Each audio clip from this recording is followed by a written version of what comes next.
Dalam penggunaan Microsoft, itu sangat penting banget kita itu mengetahui pengaturan dari kertas yang akan kita gunakan. Kenapa?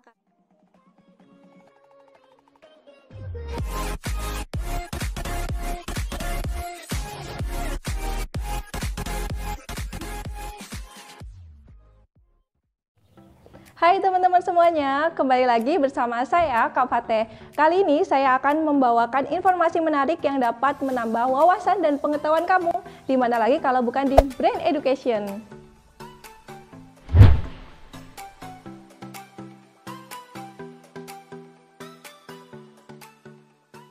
Hai semuanya, apa kabar? Semoga kita semua dalam kondisi sehat dan selalu bahagia.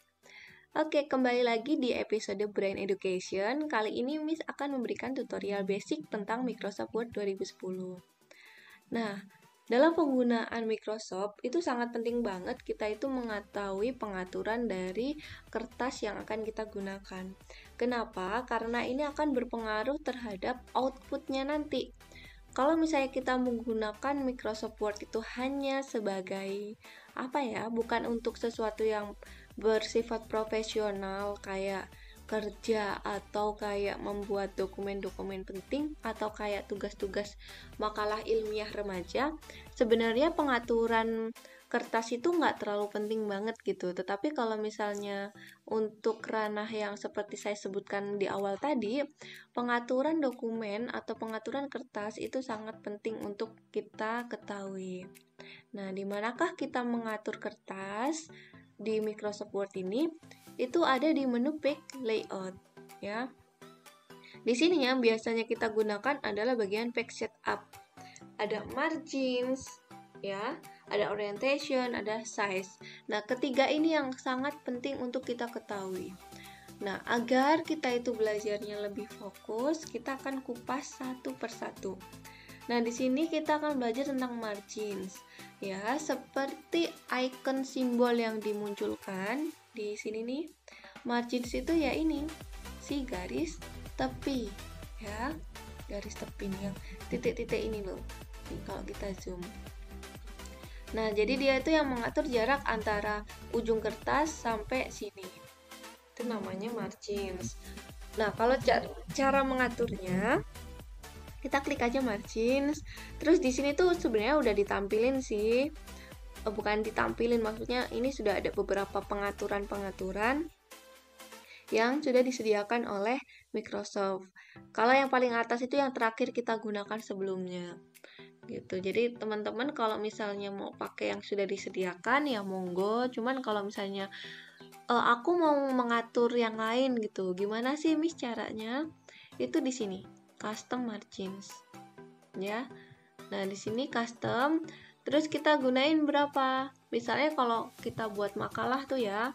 Makalah itu biasanya bagian atasnya 3, bagian bawahnya 3. Terus bagian kiri biasanya 4. Kenapa 4? Karena yang 1 cm itu kalau misalnya kita dijilid, itu yang 1 cm itu untuk jilitannya itu loh. Nyetep plus jilitan. Ya bahasanya kurang lebih gitulah. Terus right-nya sebelah kanan itu 3. Ya, CM-CM-nya itu dicantumin nggak sih? Ya nggak masalah, nggak dicantumin juga nggak apa-apa. Nah, ini untuk mengatur margins. Caranya cukup mudah seperti itu aja. Top itu dia bagian atas, bottom itu bagian bawah, ya ini nggak kelihatan. Terus left itu bagian kiri, dan right itu bagian kanan. Nah, kalau misalnya kita sudah seperti ini, kita klik OK. Tuh, dia semakin menjorok ke dalam ya. Karena kan berubah dari 2,54 menjadi 3 itu kan ada perubahan. Nah, bagaimana sih kalau misalnya kita akan menggunakan pengaturan margins yang ukuran ini tuh secara terus-menerus untuk berkelanjutan selanjutnya gitu. Ya, kalau misalnya seperti itu kita atur aja. Ini menjadi default. Ya, caranya kayak mana mengatur itu menjadi default? Kita klik custom margins, ya. Di sini paling bawah ada tulisan set as default, kita klik saja. Nah, nanti akan muncul box seperti ini nih. Dia mau nanya nih, bener mau dibikin ini, ya tinggal klik aja. Kalau iya, ya. Kalau misalnya tidak, tidak. gitu. Ya karena saya tidak akan menggunakan ini secara berkala ya saya klik no aja sih.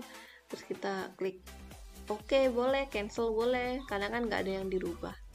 Saya klik cancel aja. Nah, gimana nih kira-kira video tutorial tentang cara mengatur margins? Semoga membantu. Terima kasih sudah menonton sampai akhir. Bye-bye. Itu dia Brand Education hari ini. Bagi kalian yang ingin mendapatkan update informasi dan pengetahuan lainnya, langsung aja subscribe channel YouTube Brand Communication Official dan aktifkan loncengnya. Saya Kak Fateh, sampai jumpa di Brand Education selanjutnya. Bye-bye.